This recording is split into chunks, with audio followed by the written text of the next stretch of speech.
Yo, mark my words, by the end of this season, Tate gonna be dead. NERDSoul.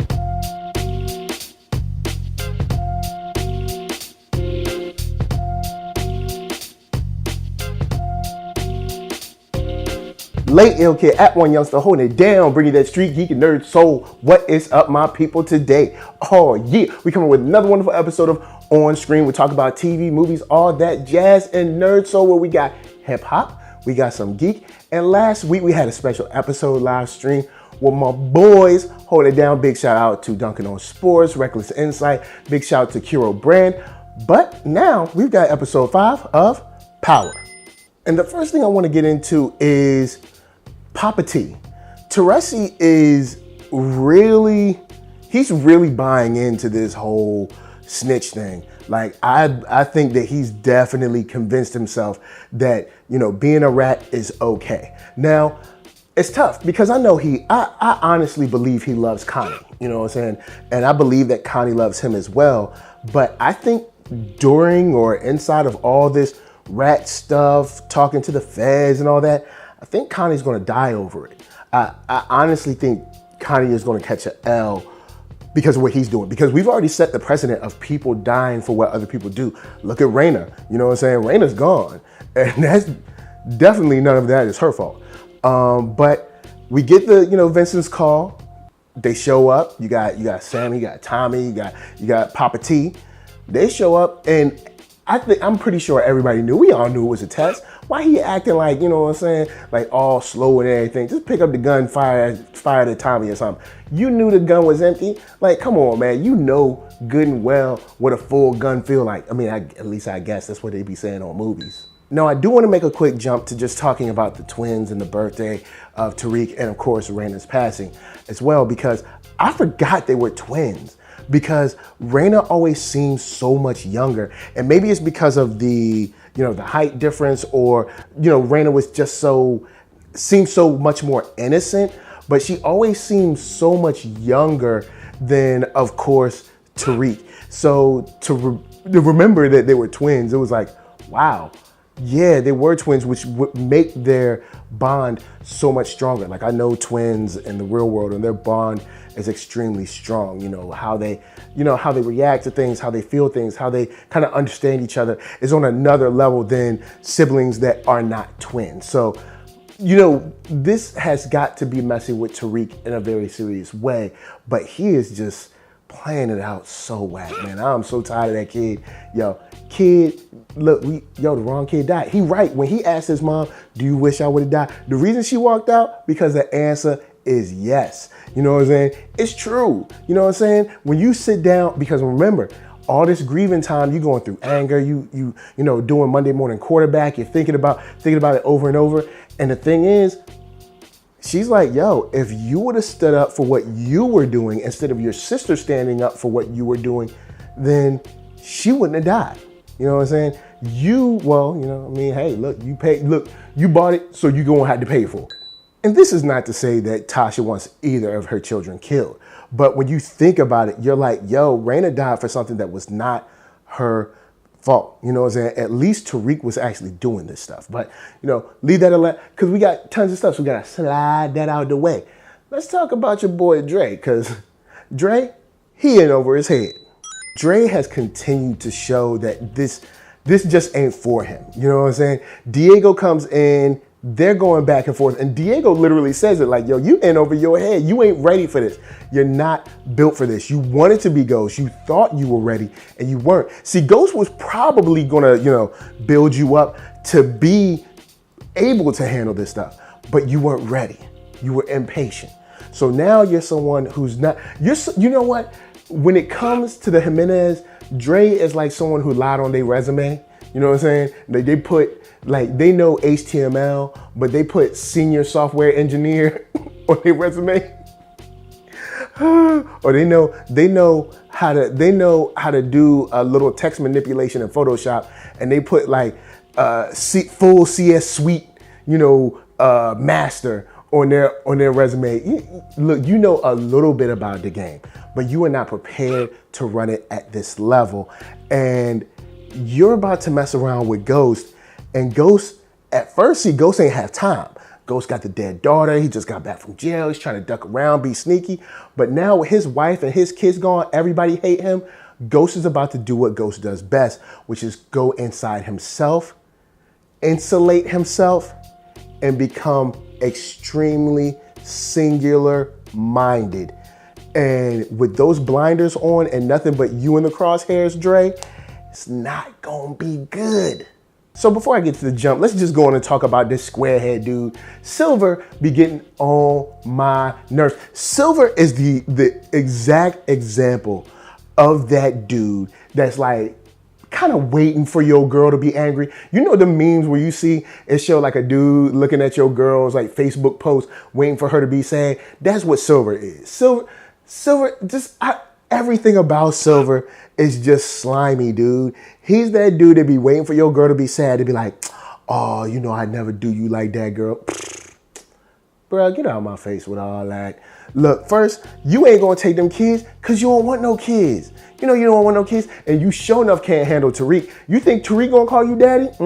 Now the little girl, she might call you daddy one day, but Tariq ain't gonna call you dad, pops, father, papa, you know, any of that. Dad, dada, any of that. He ain't gonna call you none of that.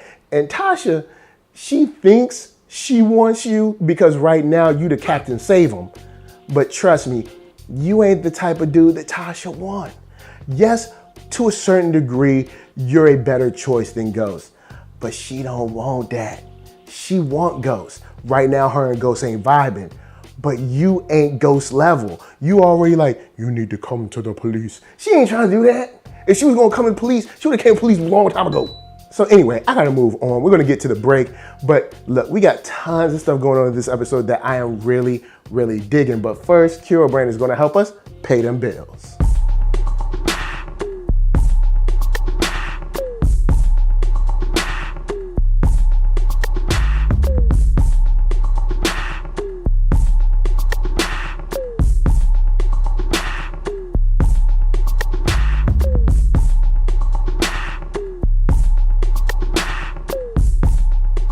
Oh yeah, check the link below. Hats, shirts, hoodies, all that jazz. And once you find something you like, of course, cop it. So let's talk about Condoleezza Rice, AKA Tameika, Angela, and the rest of the FBI team. Angela straight swears she full of justice. Coming up in there talking about somebody compromised. You stay compromised. Look, when you doing something wrong, the best bet for you to do, you know how people be like lay low or fall back or keep it on a hush? Dude, you stay doing stuff wrong. Talk about compromise. Wasn't you sleeping with the dude?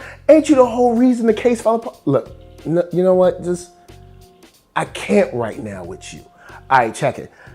Angela is already in the crosshairs. The only reason she's had a criminal is because she essentially kind of like snitched on everybody to get there. So people already ain't feeling her. John Mock hate her.